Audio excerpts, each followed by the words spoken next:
Hi, everyone. Welcome to the show. I'm Dr. Nicole, and on today's episode, we're going to talk about anger and anxiety in kids and teens, specifically how anger can actually be a mask for anxiety some of the time, especially as kids get into those teen and young adult years. It can be really tough as a parent or a professional to sometimes decipher what's at the root of a kid who's being more hostile or dismissive or seems like they're angry. But when we can dig a little bit deeper and see that anxiety is actually present, it helps us to support that in a more effective way. It also helps kids understand more of what's actually going on for them.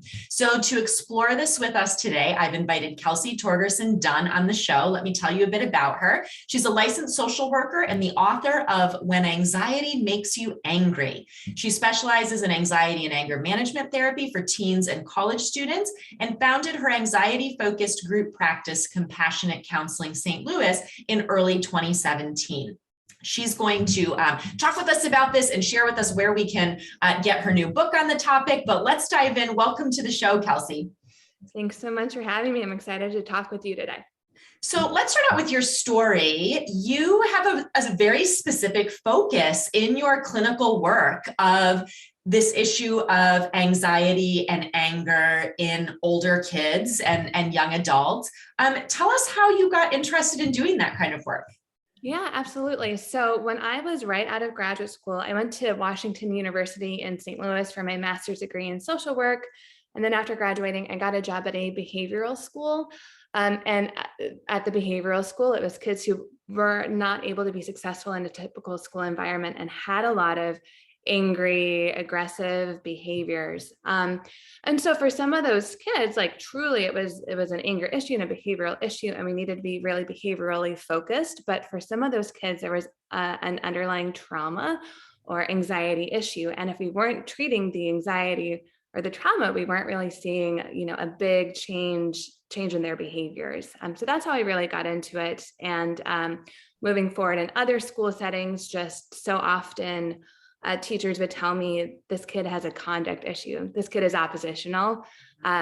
And yes, that's what it looked like on the outside, but internally there were all these stressed out emotions going on that really needed to be addressed. Mm-hmm. Well, and I think that's a real shift that we're seeing and that some of us are advocating in our entire field of mental health and education is understanding that what we've traditionally called conduct disorder or oppositional behavior or just, behavior problems in general, all are rooted in underlying emotion regulation issues, nervous system dysregulation. Like no kid just wakes up and goes, I'm just going to be a total problem for everyone and not do anything anybody says and be angry and, violent. That we know that there are underlying issues. So yeah, I think this is part of that shift in that direction of saying when kids are having what looks on the surface like these angry, hostile, belligerent kinds of behaviors, it's really our job to look beneath that and say, what's actually going on there, right? Yeah, 100%. Because if you're only dealing with the surface level stuff, like even if you're a really awesome therapist or a really awesome teacher, you're just dealing with the surface level. It's like you're chopping off a dandelion versus like digging into the root and really getting to the meat of what's going on. Yeah, that's a great example. So let's start by talking about how anxiety can show up as anger. I think that people are pretty familiar, and we've done episodes previously on some of the common ways that anxiety shows up, both in younger kids and older kids. But this idea that anxiety can show up as anger, talk to us about that. What does that look like? What are the symptoms of that? Yeah, absolutely. Well, so right off the top, I want to say that about like 25% of teenagers meet criteria for an anxiety disorder. And about 1 in 3 of those teens with anxiety also have behavioral issues. So just in the studies, there's like a really big population of anxious kids and teens who look like behavioral issue kids and teens. With anxiety and how it looks like anger, I like to talk a lot about fight, flight, and freeze. So we all know what fight, flight, and freeze is when your body is responding, your brain is responding like you're in a dangerous situation. It's really easy to say, oh, this kid who ran out of the classroom or this kid who's like so shy and they don't talk at all, they must have an anxiety issue. That fight response often doesn't get categorized as an anxiety issue, even though it is, because that teenager looks so angry, so aggressive, like ready to defend themselves. It's masking that anxiety and that fear that's underneath it. Yeah, I think that's a good point. I think it makes us more comfortable when kids manifest their anxiety as more of the internalizing, like, oh, I'm going to be shy, or I'm not going to talk, or I'm going to avoid things. It can be uncomfortable, especially as kids get bigger and older, when they are in more of that fight mode. But to recognize that is a way that anxiety shows up. And, I'm thinking too, like, there's that overt, like, fight, like literal fight mode, right? I'm feeling anxious, I'm feeling uncertain, unsettled, and the kids who will flip desks over or at home will punch holes in things or will, physically threaten. But I'm thinking also about this anger, maybe, and you can comment on what you see in your patient population, showing up even just as sort of a hostile attitude, just sort of like parents will come in sometimes and they'll say, my kid's just angry all the time. And they don't mean he or she is like punching holes in the wall or, hurting people, but it's more like just this sort of angry, brooding, hostile kind of attitude and communication. Is that a piece of what we're talking about here too? Yes, 100%. I think with that fight reaction, it can look like, oh, I'm like fighting a bear, I'm fighting a tiger, like I'm getting really physical about it. But internally, you're experiencing all this like tension and like your heartbeat is racing and you're ready to go. So if you're starting to feel that level elevate, you might look just like angry on the outside, like not at this physically aggressive part, not even at like yelling. The ramp up to it is just like maybe a parent thinks that their teen's being kind of like snotty or bratty or disrespectful, like getting ready to have an argument. There's the levels of it before you reach that like really huge aggressive piece. And some people, myself, when I get angry, I don't ever have like that physical aggression piece of it. I'm still feeling like that stress and the tension, and it's maybe coming out as I seem mean or I seem really sharp with somebody. But underneath it is still that anxiety that's going on. So I would say a lot of our, at my private practice, a lot of the teenagers that we work with don't really seem so physically aggressive. It is more of that just maybe a parent would call it disrespectful attitude, or maybe they're getting in trouble more at school, or maybe they like fight with their friends a lot. They're not getting physically aggressive, but they still have that emotional kind of component to it. Yeah. And I think, this really makes it relevant to anybody. I mean, anybody raising kids, but particularly if you're raising kids in those like preteen, teen, young adult years, this really does impact kids at this age a lot, like anxiety, whether it's diagnosed as an anxiety disorder or not. These are angsty, more anxious years. And you also have all of the other shifts in physical development and peer relationships. And so I think that is really at the heart of why kids in these developmental stages sort of can get a bad rap sometimes for being brooding and sort of angsty and angry. And part of it is that they are feeling so uncertain and so anxious about lots of stuff. Yeah, absolutely. I think there are all these different stressors that are happening internally and externally, especially at this age. And especially right now, like thinking about coming out of a pandemic and all these kids who switch from virtual to in-person to virtual to in-person. There are things happening in the environment that are increasing stress levels for everyone. There's things happening internally for your preteen and your teen years, like hormonally and also emotionally, and also thinking about like these big changes coming up for you going to high school or to college, and what am I going to do with my life? So it's just this big roiling mess of stressors. And for these teens that I love to work with, those stressors come out as more of an anger issue, but it's just the stress and the nervousness that's really going on. That's typical. And then to the point where maybe it's a little bit more apparent to people, like you might, as a parent, you might have someone say, oh, your kid seems so mad all the time, or like, how do you let them talk to you like that? But it's, it's all the stress and worries that they have. That's right.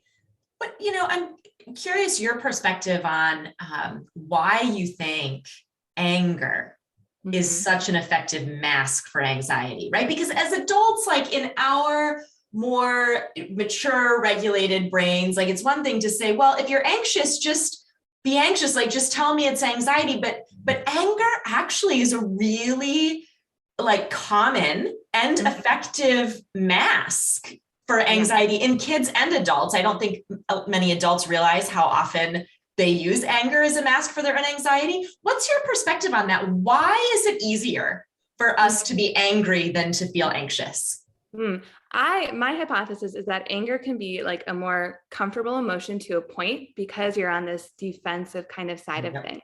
But then you get to a point where you look so angry on the outside that then you're like, you're the problem child or whatever. And then it's like really not okay to be angry. So there's a tipping point there. With anger, a lot of times what it's looking like on the outside is you look like you're going to fight or get aggressive with someone or whatever. And so as the parent or the therapist or the teacher, you might have this emotional reaction to it. Like, I don't want to dig into this or talk about this or whatever, because I'm feeling like I'm getting triggered or I'm getting heightened to, like, they seem like they're going to defend themselves. I got to defend myself versus what maybe looks more like typical anxiety, like they're running away or they're being really shy or like just being really nervous. That might be easier for a parent or a teacher to feel like I can talk with this kid about it, and anger, not so much. So maybe even for some of these teenagers, anger is more comfortable for them to present with because they don't want to dig into what's going on. That's right.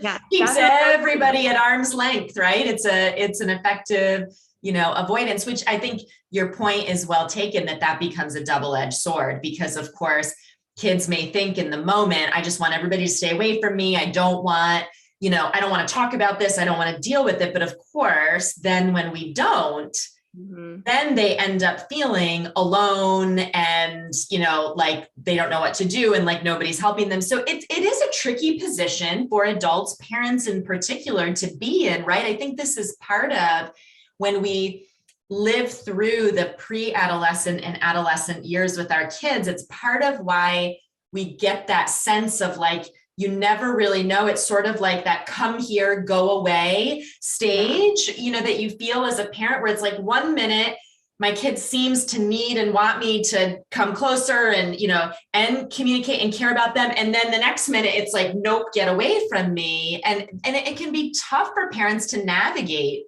that. Yeah, it absolutely is. I think too, when you're getting into those teen years as a parent, you're also balancing that. I want to like support your independence and like help you grow into like a healthy, happy, fully enriched adult.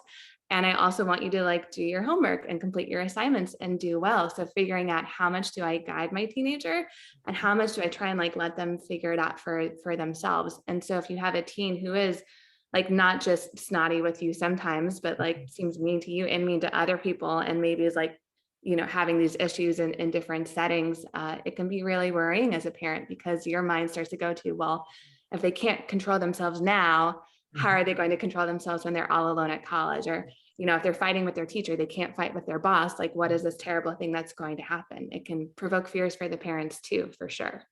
Yeah. And then sometimes we get a situation, right, where the kid is acting out in angry ways to try to manage their anxiety. And then when we have a parent or caregiver or a teacher or whoever who also then is responding in anger to mask their own anxiety, exactly like you just said, boy, that really, then we just get into these power struggles, right?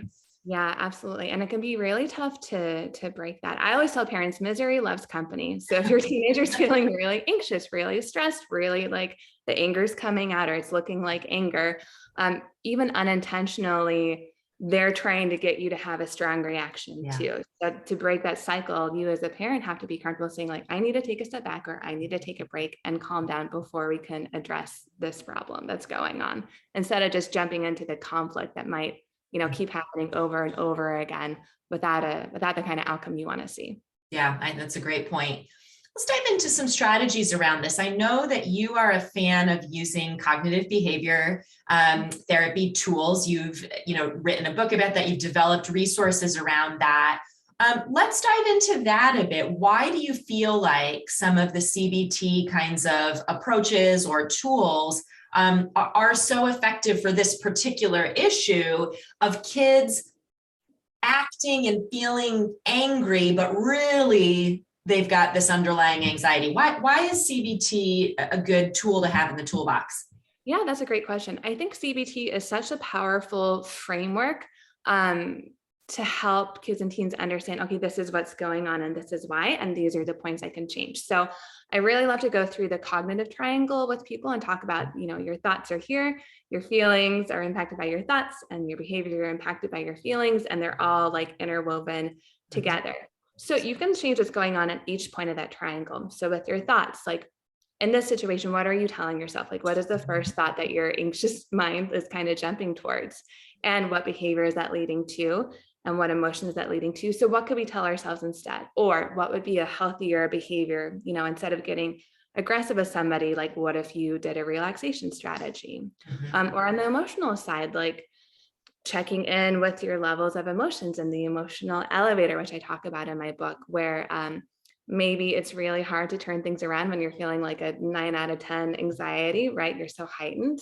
It's hard to relax. It's hard to tell yourself something helpful. So what are ways that we can lower that elevator or cut your anxiety level before it reaches that tipping point where you feel like you're going to explode?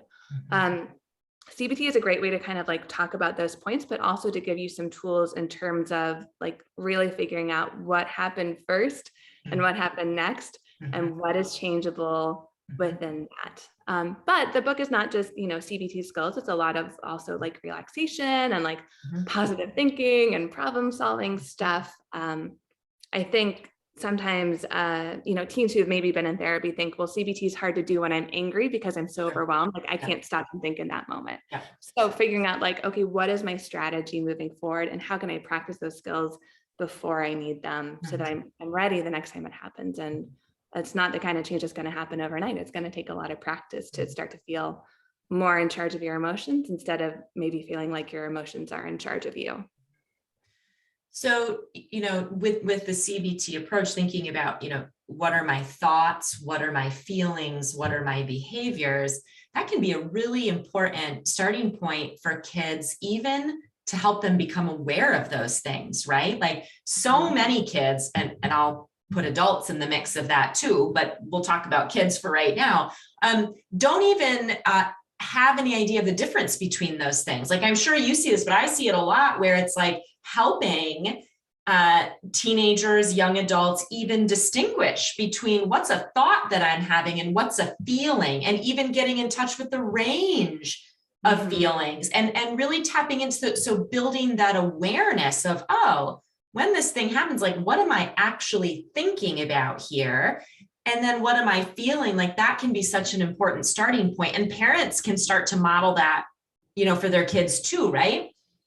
Yeah, absolutely. One of my favorite things to have these kids and teens do is an activity called I call it the body clues activity. So for kids and teens with anxiety-driven anger, anxiety anger is all like interwoven and gets kind of confusing. So what we have them do is draw an outline of their body, and then they think about, okay, the last time you felt anxious, where did you notice that feeling in your body, and let's color it in.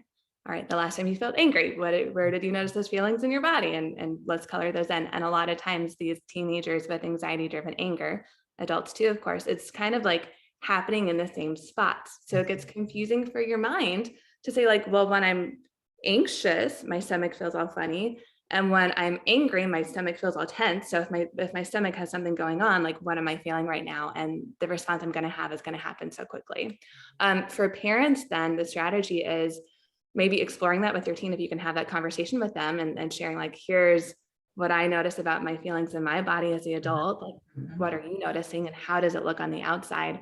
Because you might be assuming your teenager is angry because they look really angry on the outside to you, but it's something else. My framework that I love to teach parents is called the 3-step approach. So the first, the pre-step is if you're getting really anxious and overwhelmed as a parent, like you need to calm down too.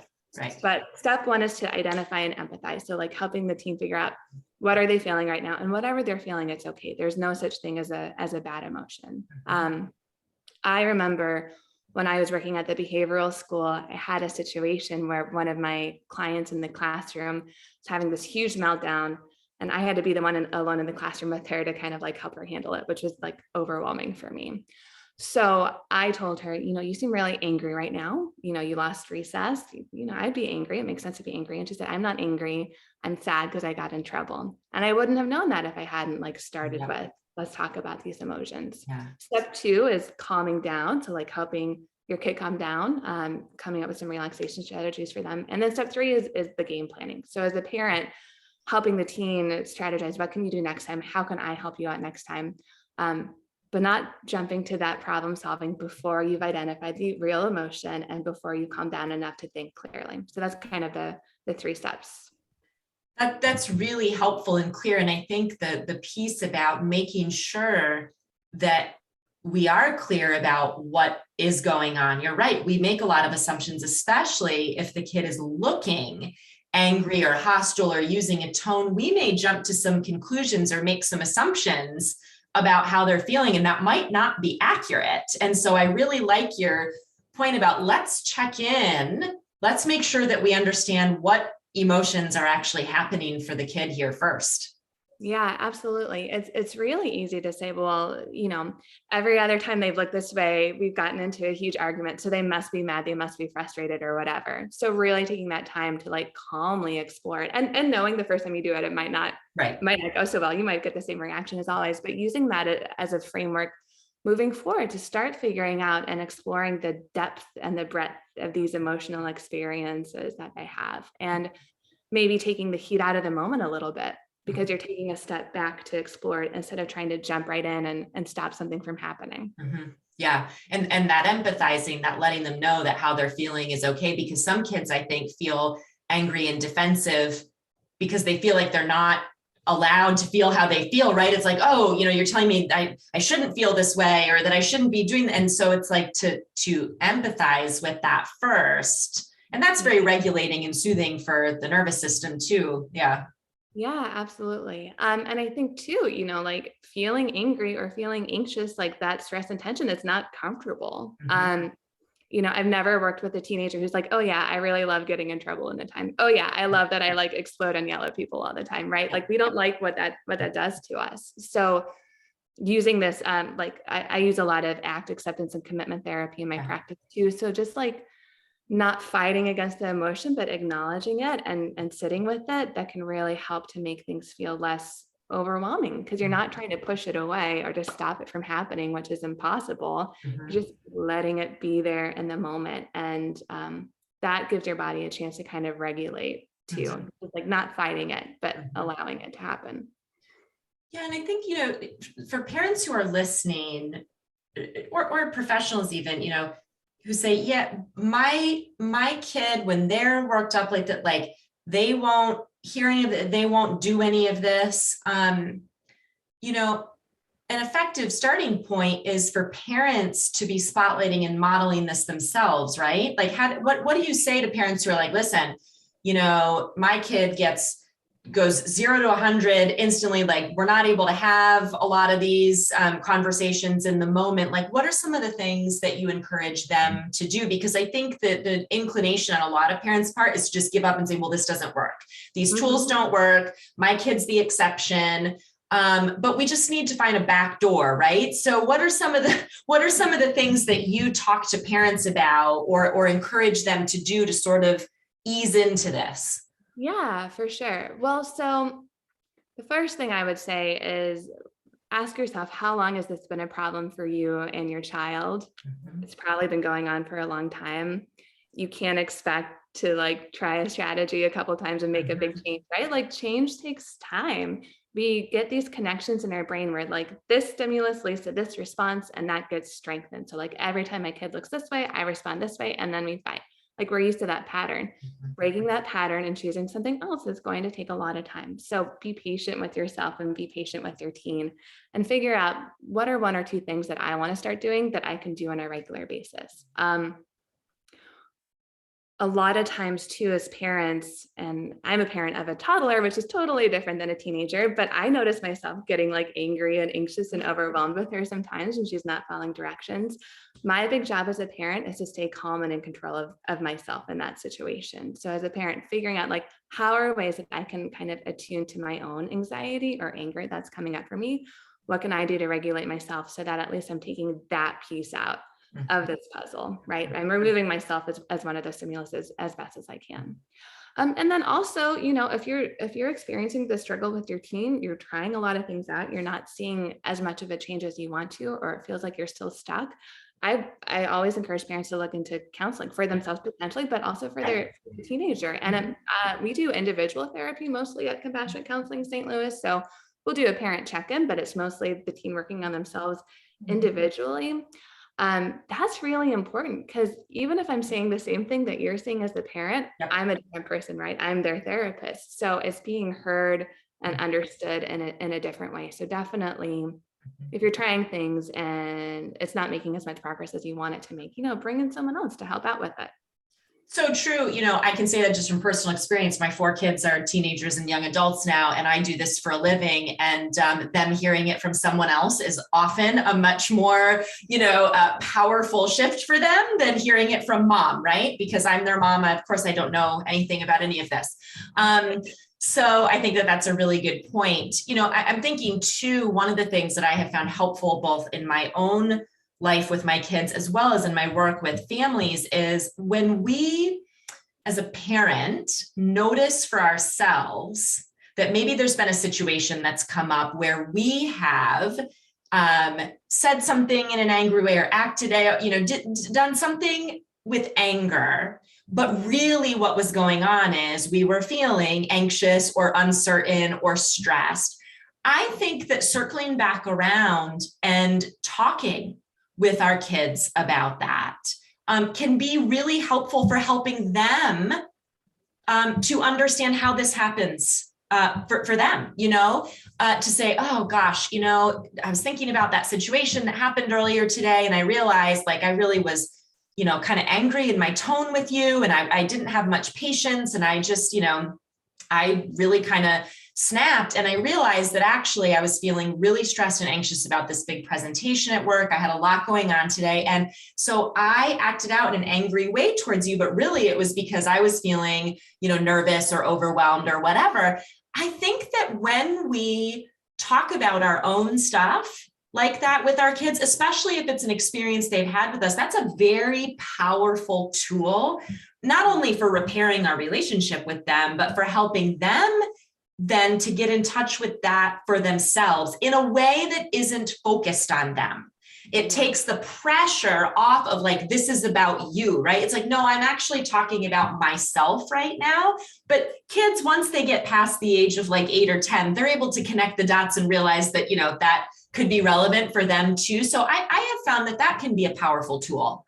Yes, I think it totally is. Repairing one is super, super important. Apologizing it. If you want your kid to apologize to you when they get upset, you should be apologizing to them when you get upset, but also modeling it for them and not putting them under the microscope all the time. So exactly like that 3-step approach that I talked about before, using it for yourself and saying, I'm noticing we're talking about this. I'm feeling kind of angry, but mostly kind of just stressed about what's going on. So I'm going to go take a walk and cool down. And then we're going to come back and talk about this some more, because I want to make sure that I'm calm enough to really be effective in this conversation and not just get upset with you. So whenever you can model that, it makes it, okay for the teenager to do the same thing and to identify, here's what I'm feeling, here's what I'm going to do about it before, and here's how we're going to maybe solve this problem going forward. Yeah, I love that.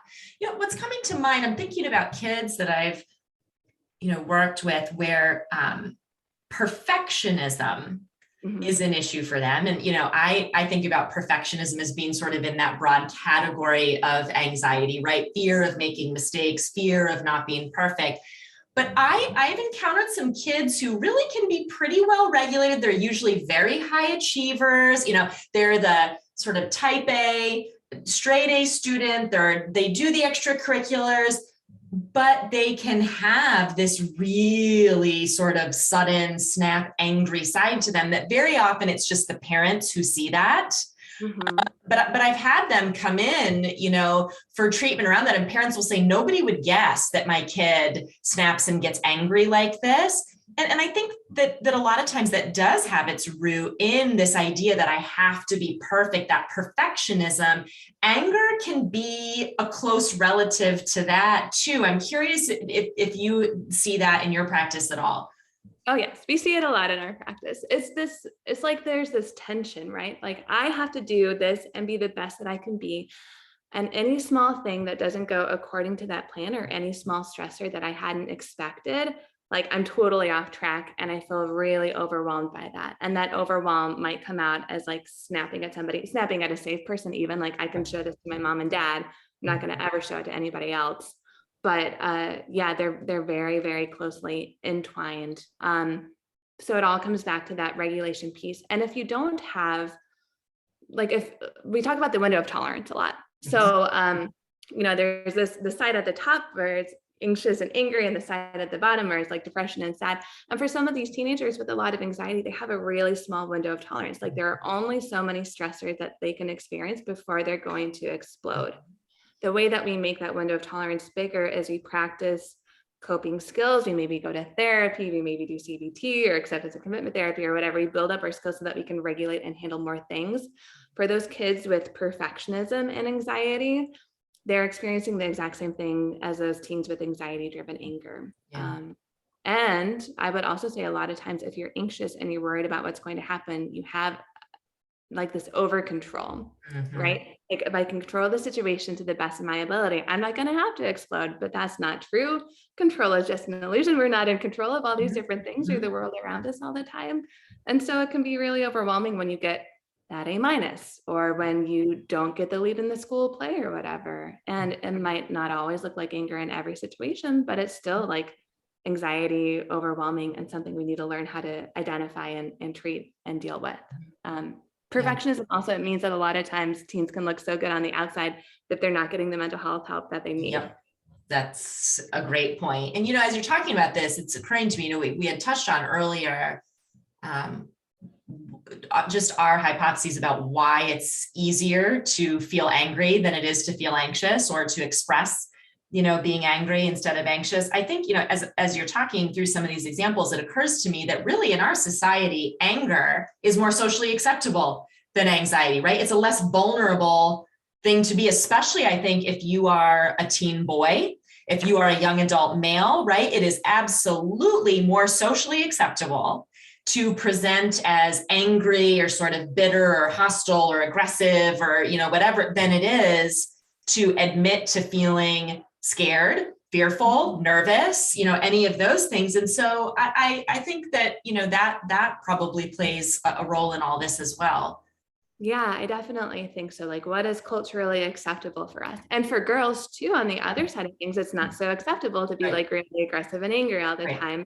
And so when they're maybe showing that, then they might get in a lot more trouble than a boy. Or like we work with a lot of like high achievement athletes too. Whereas like, you want this feeling on the tennis court, you want to be angry and upset about things on the football field or whatever, or like in competitive cheer. And then in every other situation outside of that is unacceptable. And so your brain gets confused. Well, I can do this in these situations, but not in these situations. What are you talking about? I'm going to do this all the time, and then, get in trouble in these different situations. But yeah, going back to what you said, I think that vulnerability is why therapy can be so helpful, because it is a space where you can start to talk about it and explore it and not worry about like, what is my parent going to think about me? What are my friends going to think about me? Here I can actually talk about what's really going on. Yeah.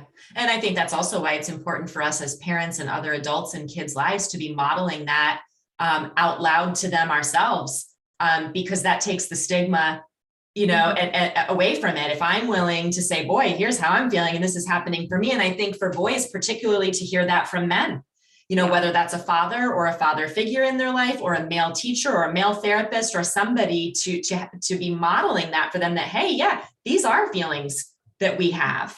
And we don't have to act out in angry ways. We can actually be in touch with our feelings. We can communicate other feelings that we're having besides anger or defensiveness, and that's okay. I think, and that's really powerful, especially for young men. Yes, definitely. Yeah. So you've got this book that has come out. You've talked about some of the strategies. Kind of walk us through How would a parent find this helpful with their child? Like, obviously we've talked through a lot of the concepts of it, but I know the book is really meaty on like strategies and tools, right? So what kinds of things can somebody expect to find in here? Yeah, for sure. So When Anxiety Makes You Angry is my CBT focused self-help book for teenagers. And it basically walks the teen through like how I would structure ongoing therapy in my own private practice. So I like to really focus on a lot of skills building and jumping right into that because you need the skills right away if you're in these situations. So it goes through a lot of relaxation skills, a lot of affective expression stuff. So helping you to identify like, here's what I'm emotionally experiencing. Here's when I know I've like reached this level on my emotions elevator and I'm going to like have a big reaction. Here's when I know I'm like getting to the edge of my window of tolerance, building in this awareness of those different levels of emotions instead of just feeling like 0 to 60 all the time, right? And you might get heightened really, really quickly as a teenager, but we want to be building and using a lot of coping skills and problem solving skills so that you are able to catch yourself a little bit quicker, or like be practicing these skills before you need them. Sure. So that you have that toolbox ready to go. Mm-hmm. I think for the parents, this is a book for teens, and there's a little parent introduction with it, and like a parent guide on my website, which is just my name, kelseytorgersondunn.com. So like some starting points for you as the parent. But with the teen years, we talked about this earlier, there's a balance between helping them out and helping to foster independence. So it really is directed and written towards the teens so that they feel like ownership with what's going on and that they can kind of start coming up with problem solving and hopefully checking in with you about it too, but giving them the space to really explore, here's my own personal experience with anxiety and anger, and here are some strategies that I want to start trying out on my own. Yeah. I do think it would be helpful though for a parent to kind of read it and review it and see here's what my teen's learning, and here are some things that I can maybe try too as a parent if I'm noticing the same kind of issue in myself. Yeah, I think that's such a helpful thing because any book or workbook written for kids or teens, you know, the issue that parents always run into is, well, they're not going to read it or do it. And it's like, some kids are motivated to do it, some kids less so. You know, I find the whole like, you know, just buy it and just happen to leave it out somewhere where they can sort of see it or find it. You know, you just sort of nonchalantly don't make, oh yeah, you know, that you might find that interesting, right? And then, you know, leave it alone. But I think for us as parents and caregivers to be aware of the content and to know what they're learning or what they're working through in a resource like that is helpful because we can be reinforcing that or at least modeling that for ourselves, right? Being a model of that. And the book is written for a teen and even like a young adult, like a college age audience, right? Okay. Yeah. Awesome. Teens and college students. And also, you know, I think that I've written it in a way where it's like really approachable. And if I were a teenager and my parent was like, here's this book and we're going to talk about it like every single week, I wouldn't want to read it. Right. No, that's right. Like, here's this thing and I'm going to leave it out. And you can like, you do it when you're ready to do it. Or if you're in therapy, like I'm going to give this book to your therapist and you guys can work on it if you want to, whatever. Right. Like, no stress. Right. It makes them much more likely to actually do it. That's right. We just stay very unattached about the whole thing. Where can people get the book? On your website, kelseytorgersondunn.com. Yeah, it's on Amazon, it's on Bookshop and IndieBound. So all those links are on my website that people can click on. Fantastic. And I know that your website has a lot of other resources too. You've got downloadable worksheets and guides and things there. So really encourage people to check that out. Kelsey, thank you so much for being here with us today, for talking with us about this really important topic that lots of families are dealing with. So thank you for your work around this. Thanks so much. It was a pleasure. And thanks as always to all of you for being here and for listening. We'll catch you back here next time.